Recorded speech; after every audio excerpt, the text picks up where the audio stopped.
estar aquí con ustedes. Les felicito a los pastores por estar 44 años al frente de esta congregación, y también gracias al pastor de esta congregación que nos permite estar en este lugar. Estoy muy contento de poder estar aquí por primera vez. No voy habitualmente a visitar iglesias que no son, digamos, de nuestro ministerio, porque el Señor nos ha abierto tantas puertas en tantos lugares, diferentes países, que honestamente no tengo tiempo para visitar iglesias. Pero cuando me llegó esta invitación, solo el Señor sabe por qué dije que sí, que iba a venir. Y estoy muy agradecido y muy contento por esta oportunidad que me da el Señor de estar en este 44 aniversario. Como decía también el pastor, no es fácil estar 44 años con una iglesia con las puertas abiertas, pero el Señor, cuando dice la Biblia que abre una puerta, nadie la puede cerrar. Pero también dice la Biblia que cuando Él cierra, nadie abre. Así es que damos gracias al Señor por esta puerta abierta que el Señor tiene aquí en este lugar, y le deseamos. Yo no creo que nos queden más 44 años de vida, por lo menos a mí. Tengo 63, voy a cumplirlos ahora. No creo que dentro de 44 años el Señor me permita volver aquí otra vez a visitarle, porque yo creo que Cristo viene pronto. Y cuando digo esto, no lo digo porque, bueno, parece como que es un tópico, ¿no? Cristo viene pronto y llevamos toda la vida diciéndolo, pero es que es la pura realidad, es que Cristo viene pronto. Mucho más cercano de lo que ustedes se puedan imaginar. Así que en esta tarde yo estoy muy agradecido por el privilegio que me da el Señor de poder estar aquí, de ver a hermanos que hacía algún tiempo que no veía. Y vamos a entrar ahora, para mí, en el momento más importante y trascendental de este culto. Yo sé que me han pedido que cante algunas canciones y todo eso, pero yo siento que tenemos que pasar ya directamente a la palabra. Pido que por favor usted, si es tan amable, cierre sus ojos y le pida a Dios, al Señor Dios Todopoderoso, el Creador del cielo y de la tierra, que en esta tarde traiga palabra a su corazón y a su vida. Que en esta tarde usted pueda decir: hoy el Señor me ha hablado, hoy el Señor ha tocado mi alma y mi corazón, y yo he sentido su presencia y el calor de su Espíritu Santo, calentando mi alma y sacudiendo mi conciencia. Gracias, Señor, por este privilegio. Gracias por esta oportunidad que nos das de presentar tu hermosa y poderosa palabra que nos ha transformado la vida y nos ha, Señor, puesto sobre la roca que eres tú, Señor Jesús.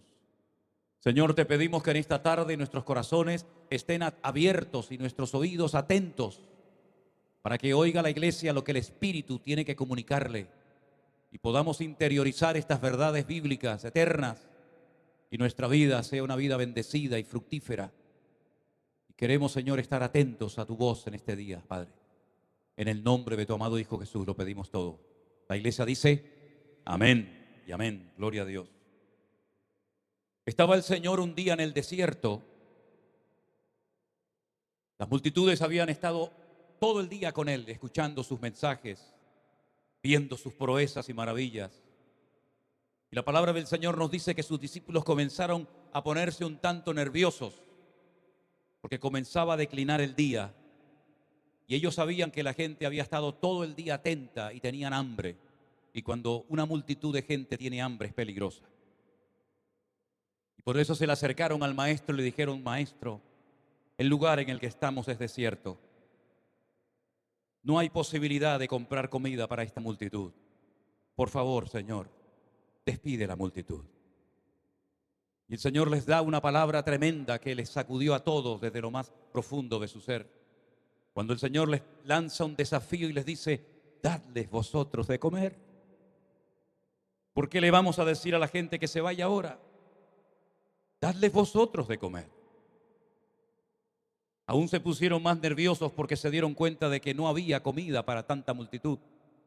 Incluso uno, que enseguida sacó las cuentas, dijo: Señor, ni 200 denarios llegarían para dar de comer a esta multitud. Y además ni siquiera tenemos 200 denarios. Hay cosas en la vida que se pueden comprar con dinero, pero muchas cosas del reino de Dios el dinero no sirve para nada. Pero hay un elemento fundamental del cual quiero hablar en esta tarde, y es de la fe.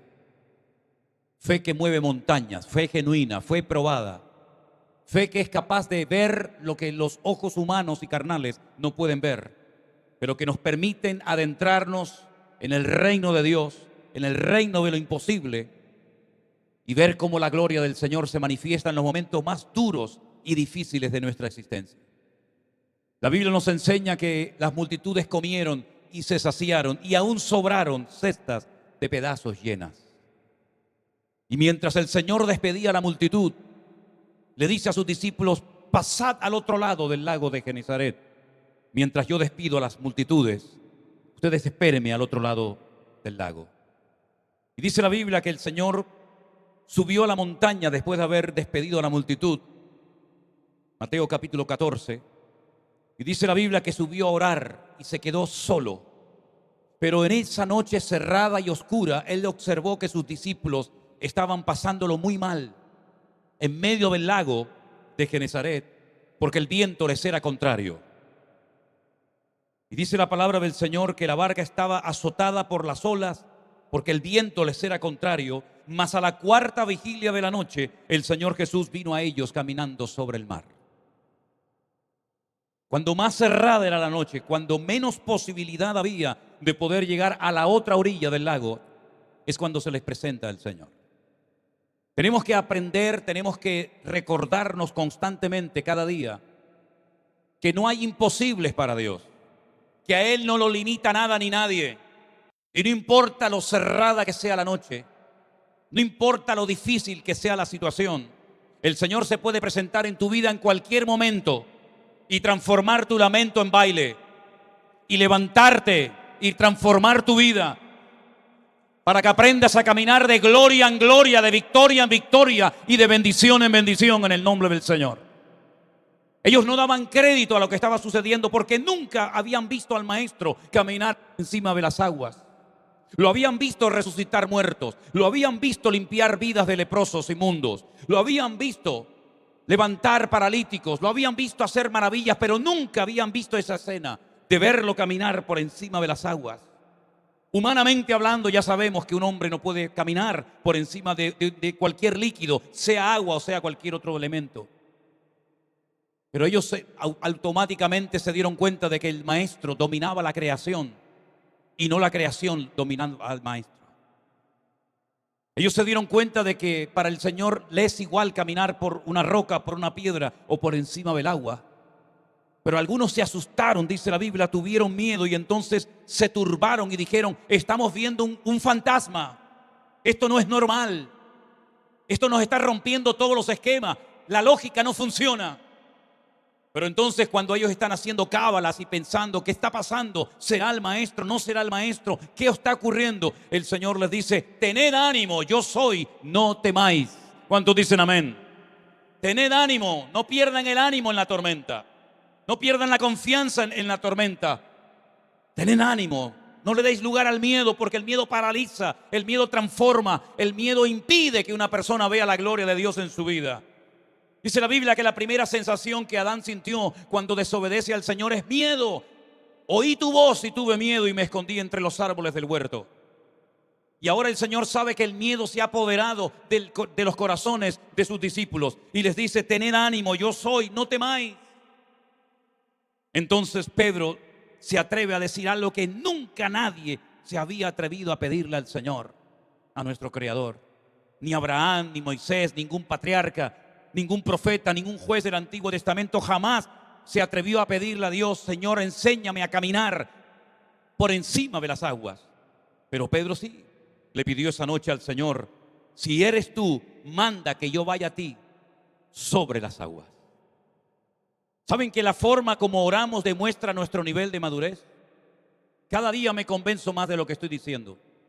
La forma como pedimos, la forma como oramos, la forma como nos comportamos demuestra, exterioriza nuestro nivel de fe, de madurez y de crecimiento espiritual.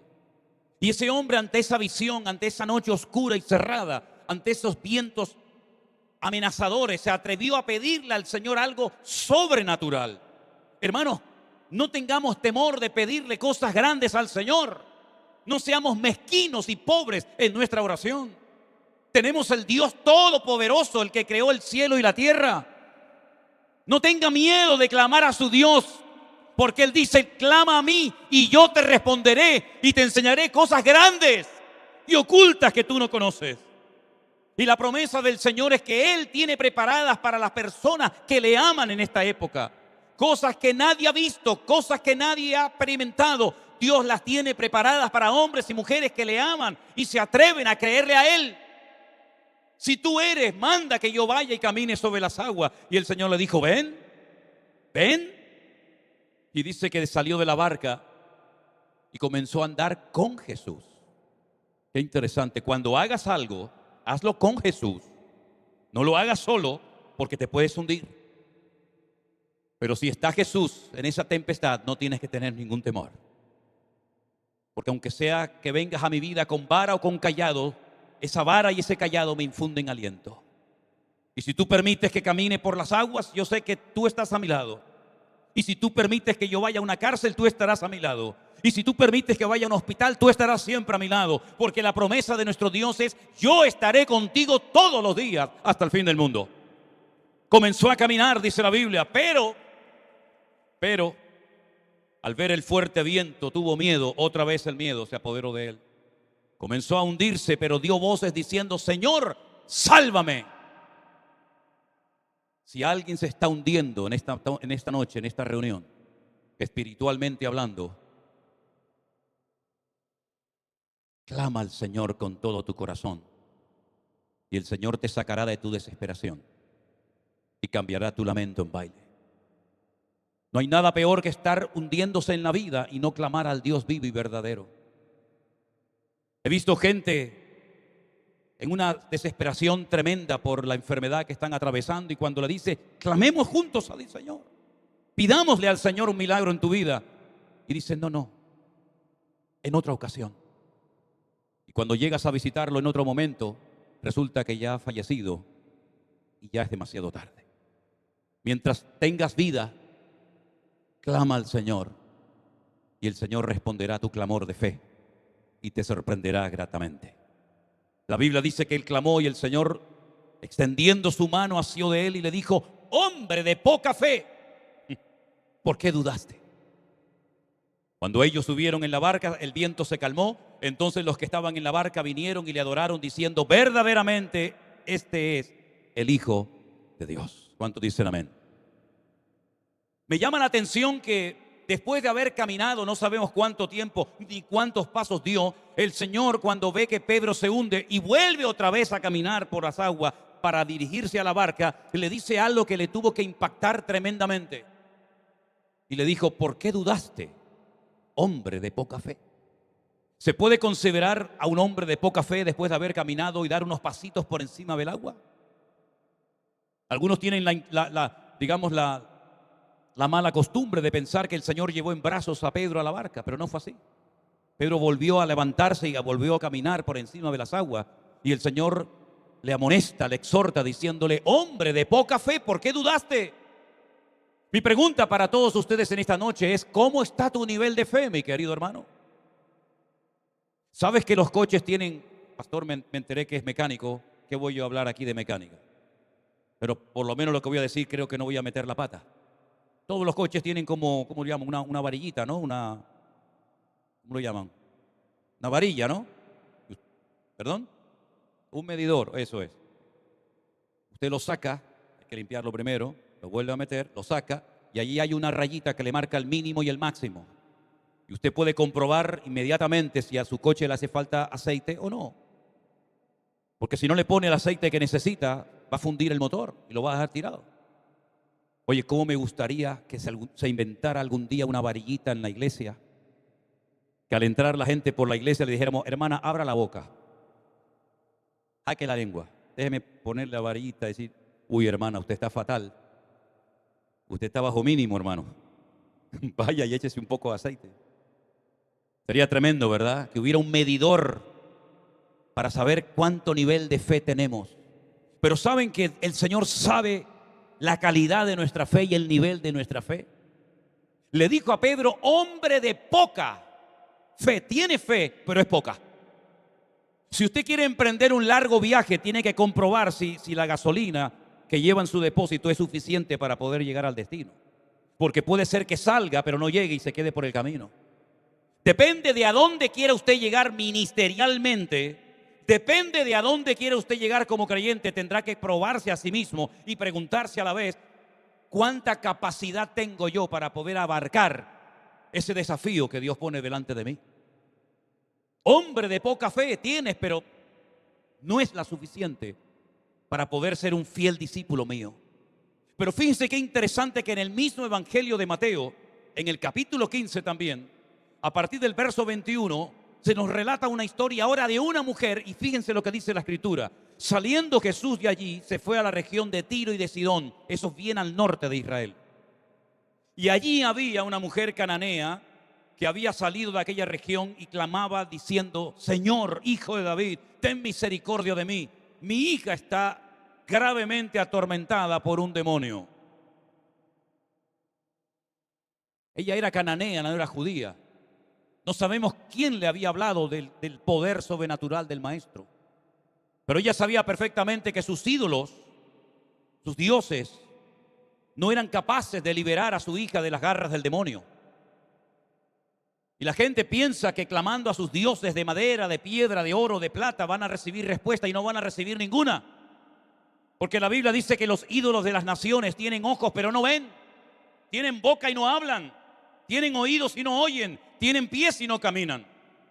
Usted puede clamar a la Virgen, al santo que usted quiera, pero ni le va a ver ni le va a ayudar en nada, porque son objetos inanimados que no tienen vida y hay que llevarlos de un lugar a otro. No sé aquí en Estados Unidos, pero en España, a los santos y a las vírgenes, de vez en cuando los sacan de paseo. Hay que sacarlos a que cojan un poco de aire, porque son incapaces de salir de un lugar a otro. Tuvimos recientemente un volcán tremendo en una de las 7 islas Canarias. Es un pequeño archipiélago de 7 islas y una de ellas se llama la isla de La Palma, en singular, La Palma. Y explotó un volcán que hacía 50 años que estaba dormido. Comenzó a correr la lava de la mitad de la isla dirigiéndose hacia poblaciones. Destruyó colegios, carreteras, fincas. Hizo un desastre el volcán. Y se dirigía la lava en dirección a una iglesia.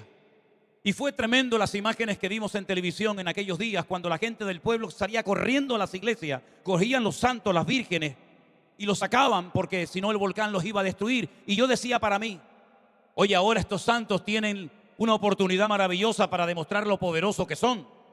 Ellos mismos saldrán corriendo, pararán la lava. Ni uno de ellos movió ni un dedo.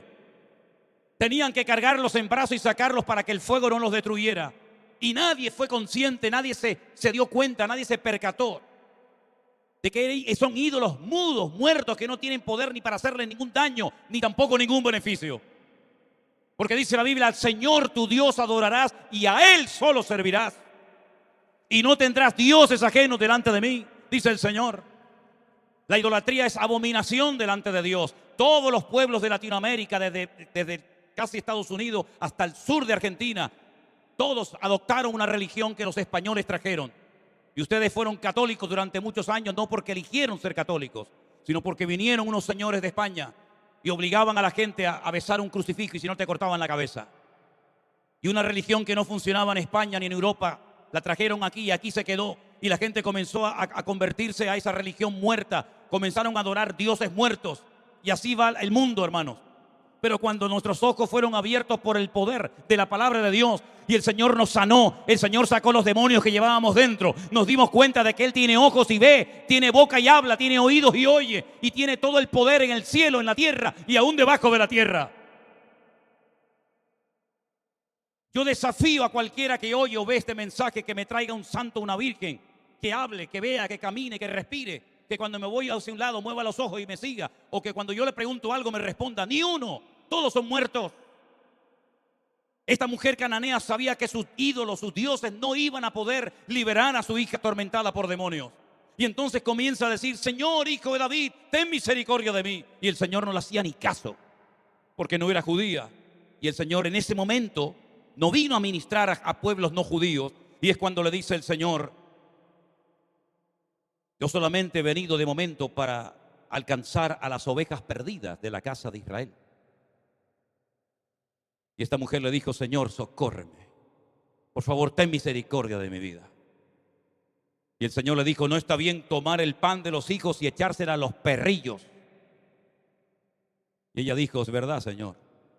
pero aún los perrillos comen de las migajas que caen de la mesa de sus amos. Tremendo. Qué perseverancia, ¿eh? No se desanimó. Hay algunas personas que cuando el pastor no les saluda se cambian de iglesia. Y a esta mujer el Señor le dice: yo no voy a coger un pan y dárselo a un perro como tú. Y ella dice: sí, Señor, ya sé que soy una perrilla, pero también los perritos tenemos derecho a comer. Es impresionante, ¿verdad? Cómo se ofende a algunas personas por tonterías. Y a esta mujer le está tratando el Señor muy duramente y ella sigue y sigue y sigue. Ustedes saben, con todo respeto, aquí a lo mejor en Estados Unidos no, porque ustedes están a un nivel espiritual muy superior al nuestro, de Europa. Pero en Europa a las mujeres no le prometas algo y no se te ocurra no cumplirlo, porque la mujer nunca olvida lo que le prometes. Y sigue, y tú me dijiste, y tú me de esto, y no sé qué, y mira que no sé qué. Esta mujer ya le podías tirar un jarro de agua fría encima. Ella estaba desesperada, porque habrá un dolor más grande para un padre o una madre que ver a un hijo descarriado.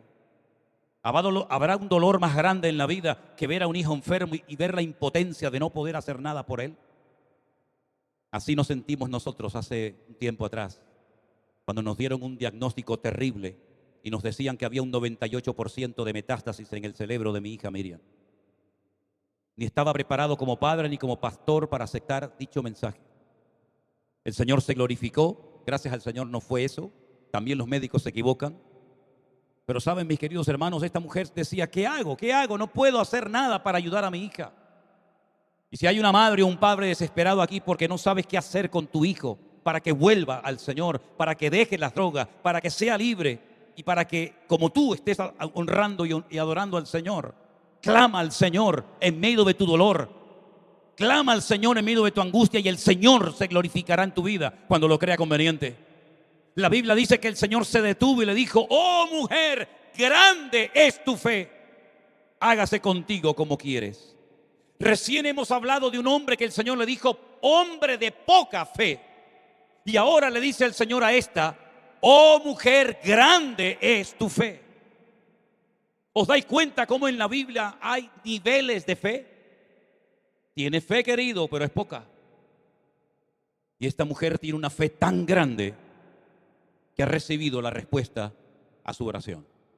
Y en el mismo evangelio de Mateo hay otro personaje que no es judío, es un centurión romano, un militar, también desesperado, que viene y clama y suplica al Señor por un criado que está enfermo.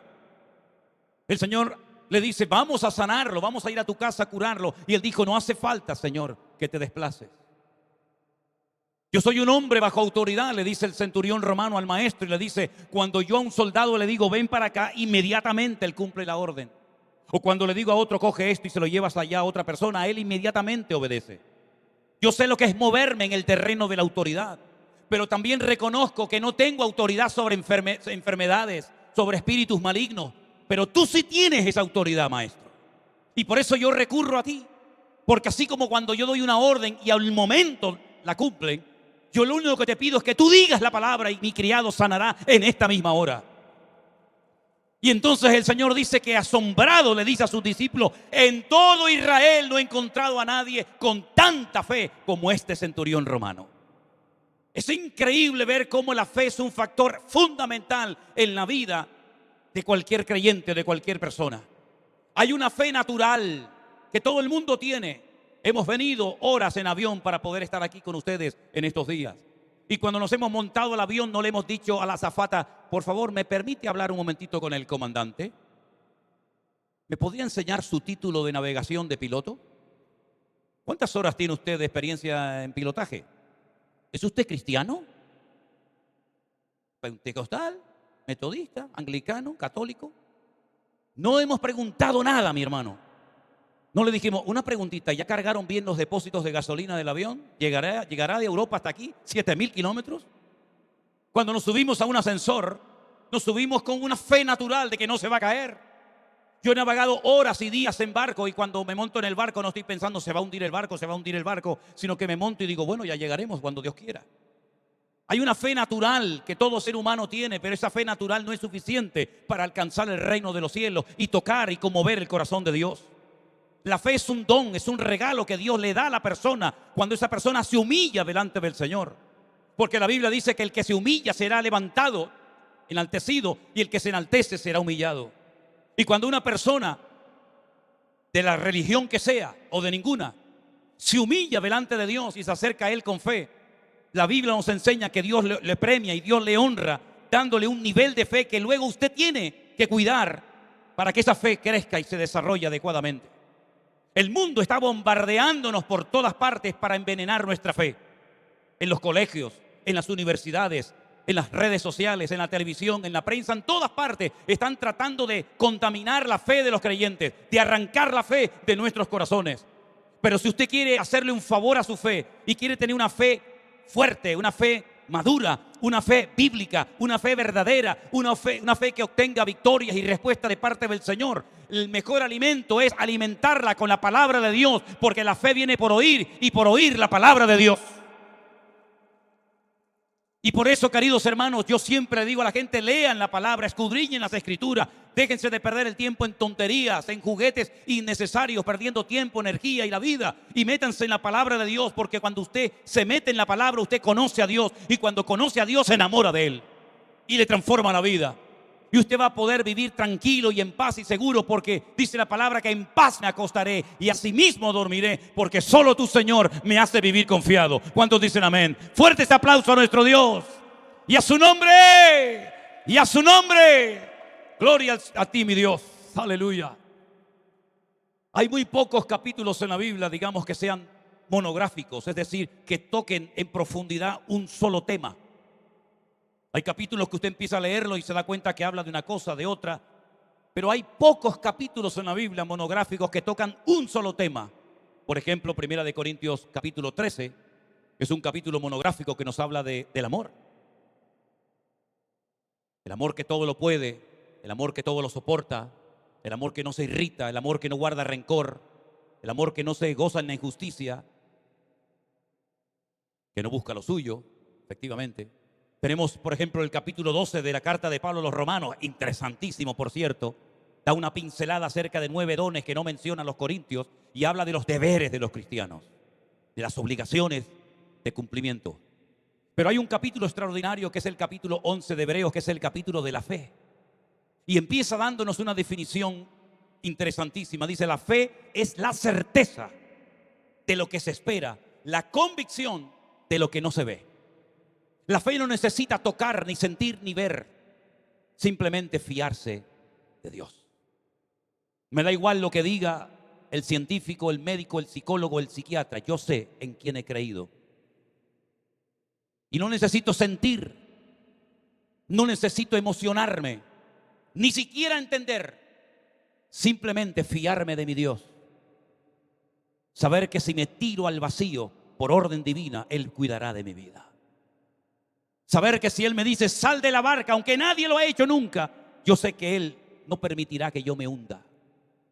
Saber que si me dice que lo deje todo y le siga fielmente hasta la muerte, Él cubrirá y protegerá mi vida y suplirá todas mis necesidades conforme a sus riquezas en gloria.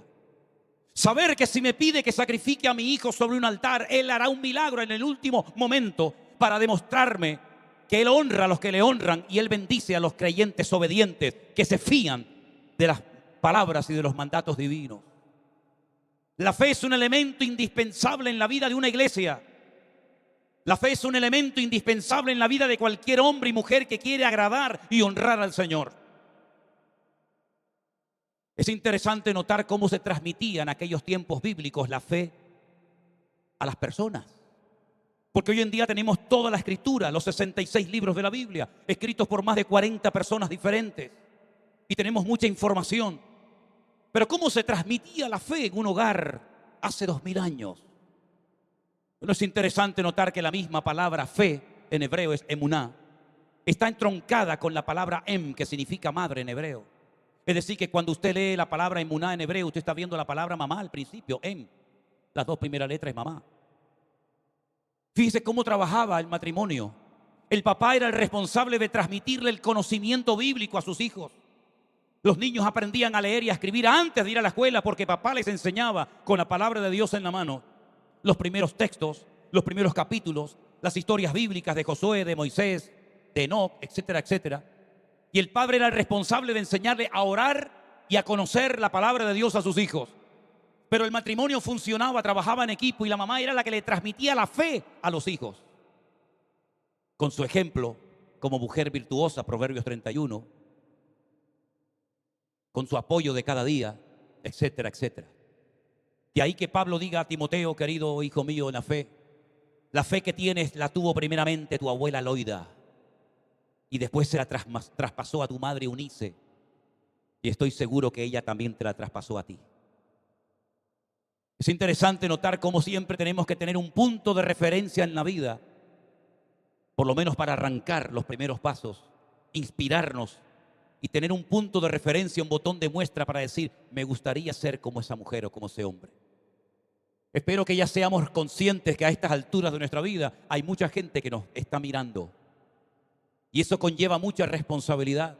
Cómo hablamos, cómo oramos, cómo compartimos, cuáles son nuestras prioridades en la vida, qué es lo que nos alegra el corazón, a qué dedicamos nuestro tiempo, nuestros recursos, nuestros dones, nuestros talentos, etcétera, etcétera.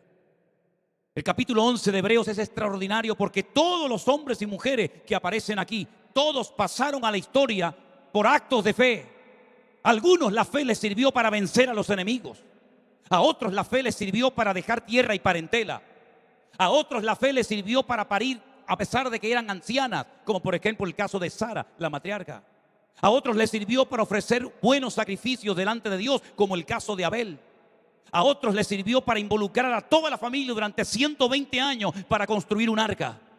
Pero todos y cada uno de los hombres y mujeres que aquí se mencionan pasaron a la historia como personas, como hombres y mujeres de fe, por lo que hicieron.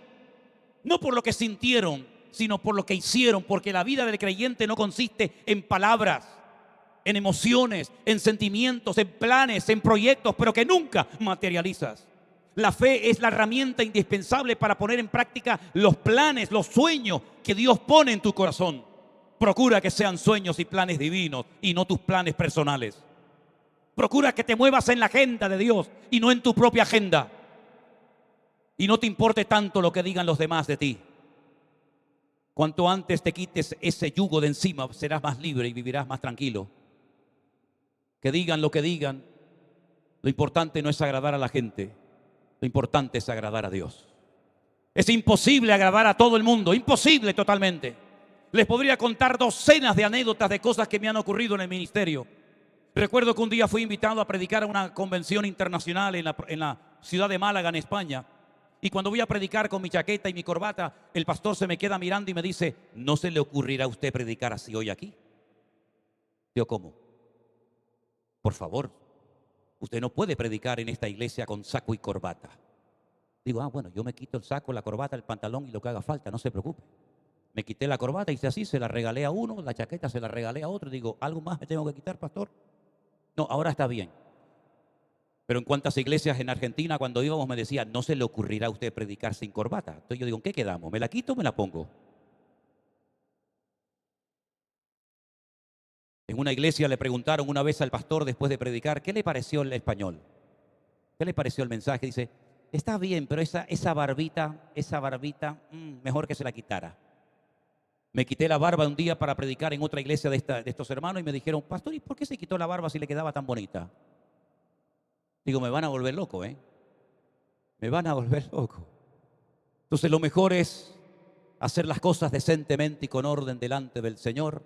Y partimos de la base de que la mejor manera en esta vida de vivir es poniendo a Dios en primer lugar en tu lista de prioridades, agradarle a Él en todo lo que hagas y en todo lo que digas y dejar los resultados en las manos del Señor. La fe nos permite hacer locuras. ¿Cuántos dicen amén? Pero no locuras para exaltar nuestro nombre. No locuras para que me miren a mí y digan, uy, mira lo que hizo. No. Locuras para obedecer a Dios cuando no sientes nada. Como por ejemplo en marzo del 2020, cuando vivíamos dentro de la iglesia porque no teníamos recursos ni para alquilar un pobre departamento. Y allí nos fuimos a vivir a unos cuartitos que hicimos rápidamente en la iglesia. Y allí nos agarró la famosa pandemia. Es interesante que muchos me conocen como el pastor de la pandemia. Como si yo tuviera algo que ver con eso. Yo no traje nada de eso, pero bueno. Y teníamos cultos los jueves y los domingos, pero no había iglesia, no había nadie. Pero en obediencia, yo me subía al púlpito y predicaba a sillas vacías durante semanas y meses. Y el Señor nos sorprendió como nunca antes en nuestra vida nos podíamos haber imaginado. Hasta el día que nos llegó un día un mensaje de una hermana, por cierto, de los Estados Unidos, que llegué a conocer. Y me dijo: pastor, yo fui aquella mujer que le mandó aquella vez aquel mensaje que usted ha mencionado en más de una ocasión.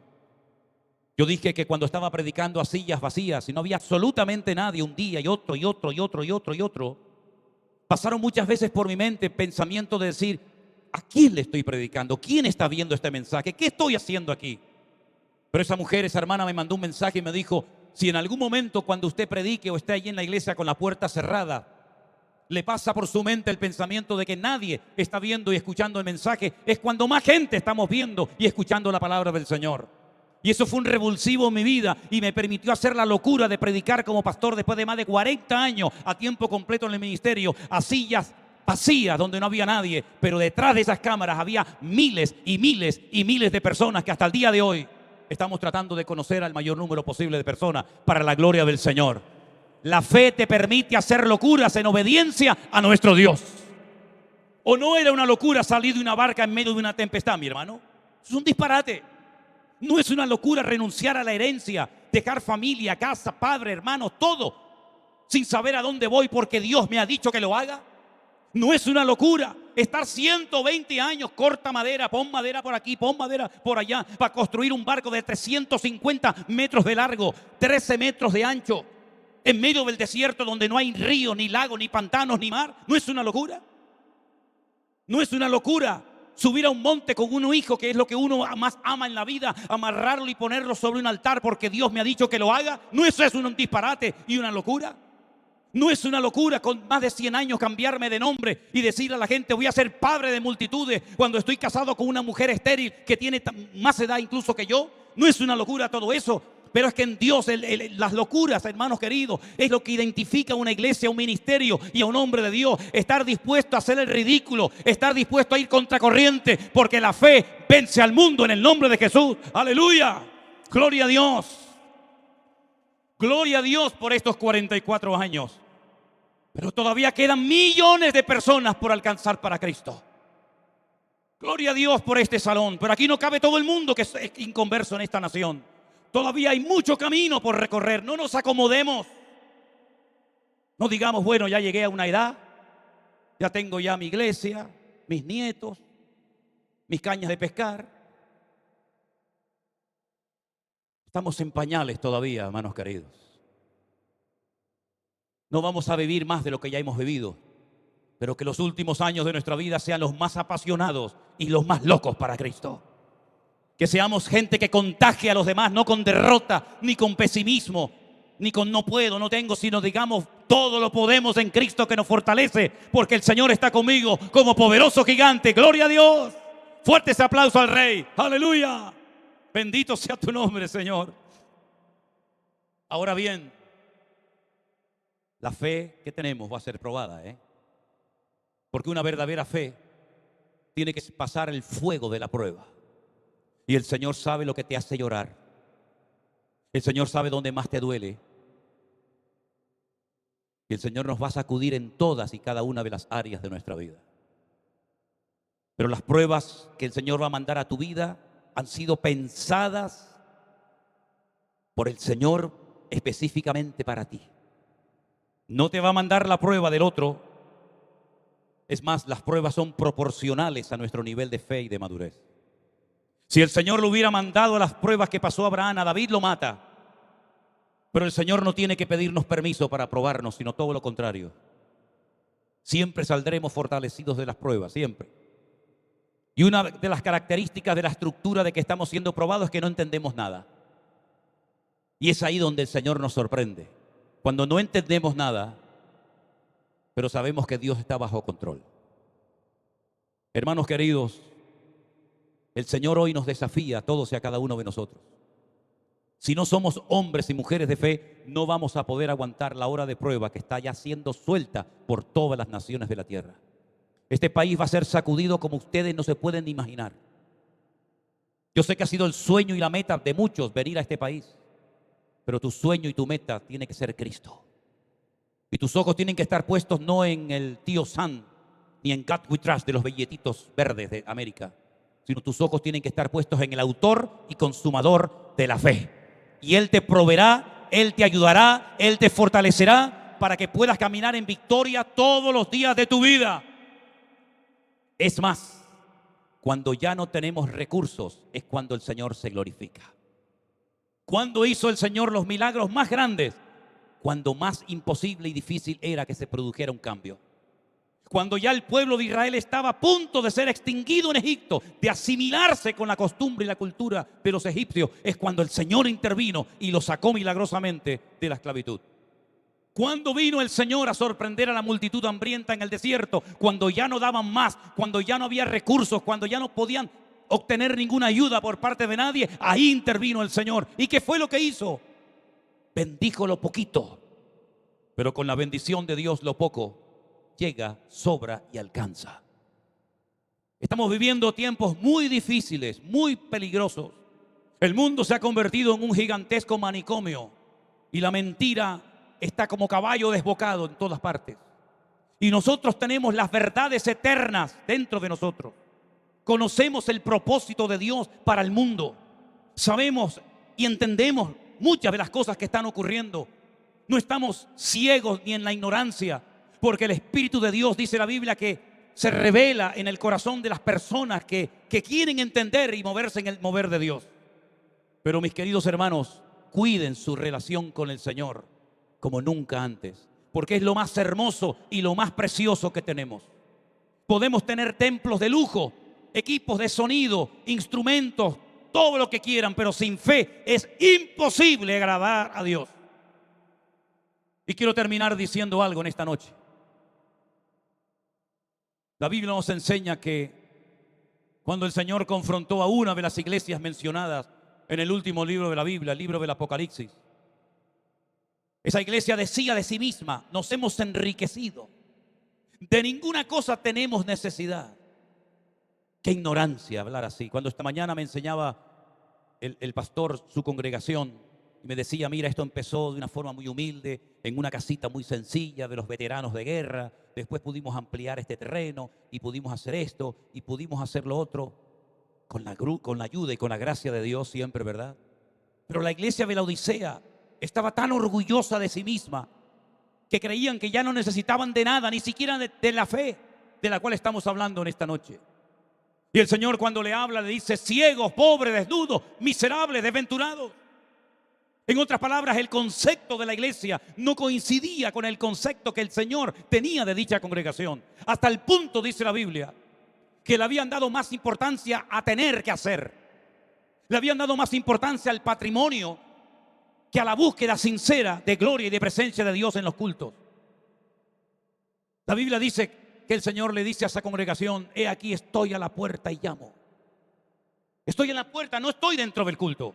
No estoy presidiendo la reunión, no estoy en el equipo de alabanza, no estoy con los sugieres, no estoy en la escuela dominical, estoy en la puerta llamando. Si alguno oye mi voz y abre la puerta, entraré a él, cenaré con él y él conmigo. ¿Cómo es posible que una iglesia entera, desde el pastor, pasando por todo el equipo de ministerio, no se hubieran percatado de que la gloria del Señor, la presencia del Señor ya no estaba en la iglesia? Nadie se dio cuenta. Nadie le dijo: pastor, ¿no nota que aquí falta algo? Nadie se dio cuenta, ningún anciano, ningún diácono, la esposa del pastor que se entera de todo. Cuando el pastor dice: la mujer del pastor ya fue y vino y ella ni se ha enterado. Nadie fue capaz de decirle: es que la gloria de la presencia del Señor ya no está. Todo es mecánico, todo es superficial, todo es religioso, todo es profesional. Ya dominamos la liturgia, el programa, ahora hacemos esto, ahora hacemos lo otro. Pero a Dios, ¿dónde lo metemos? Lo hemos perdido y nadie se ha dado cuenta, caramba. No estoy hablando de cosas del Antiguo Testamento como aquel que dice que se fue el Espíritu de Jehová de su vida y no se había dado cuenta de ello, como por ejemplo Sansón o Saúl. No estoy hablando de cosas del Antiguo Testamento. Estoy hablando de una comunidad, de una iglesia cristiana que perdieron la gloria del Señor, la presencia del Señor, y no se habían percatado, no se habían dado cuenta. Hermanos queridos, vivimos en tiempos donde no podemos perder la presencia del Señor de nuestras vidas, de nuestras congregaciones, de nuestro ministerio, porque estamos perdidos. No podemos vivir en un altar que echa humo, pero que ya no está el fuego de Dios. No podemos vivir del trabajo de los misioneros. No podemos vivir del trabajo de otros. Tenemos que renovarnos cada día, ¿verdad? Para poder comprobar cuál es la santa, agradable y perfecta voluntad de Dios. Y para ello cada día hay que morir. Cada día hay que morir sobre el altar. Presentad vuestros cuerpos como sacrificio vivo, santo y agradable a Dios, que es vuestro culto racional. En otras palabras, es tiempo de renovación. Y no hablo de pintar la pared de la iglesia de otro color. No hablo de cambiar la moqueta. No hablo de una renovación interna, donde la fe, queridos hermanos, esté viva y sea una fe eficaz, una fe poderosa, y que podamos decirle al diablo: hasta aquí llegaste, amigo. Como el nombre de vuestra iglesia, Ebenezer, una piedra que sirvió de testigo a generaciones, a multitudes, diciendo: hasta aquí nos ayudó el Señor. Pues la evidencia de que Dios nos va a seguir prosperando, usando y bendiciendo, es que lo que Dios ha hecho lo volverá a hacer. Porque la Biblia dice que es lo que será, lo mismo que fue. Si hubo gloria, volverá más gloria. Si hubo milagros, volverán los milagros. Si hubo vida, volverá más vida en el nombre del Señor. Porque el Señor no cambia. Pidámosle hoy al Señor humildemente: Señor, que no mengue mi fe, sino que yo pueda ser un instrumento útil en tus manos. ¿Cuántos dicen amén? Cierre sus ojos un momentito, por favor, mi querido hermano. Cierra tus ojos ahí donde estás. Es la primera vez en mi vida que estoy en esta iglesia. No conozco a nadie, salvo a los pastores. Por eso, desde la más absoluta libertad, quiero preguntar en esta tarde aquí si hay alguna persona entre nosotros que has venido invitado por papá, mamá, un amigo, un miembro de la congregación.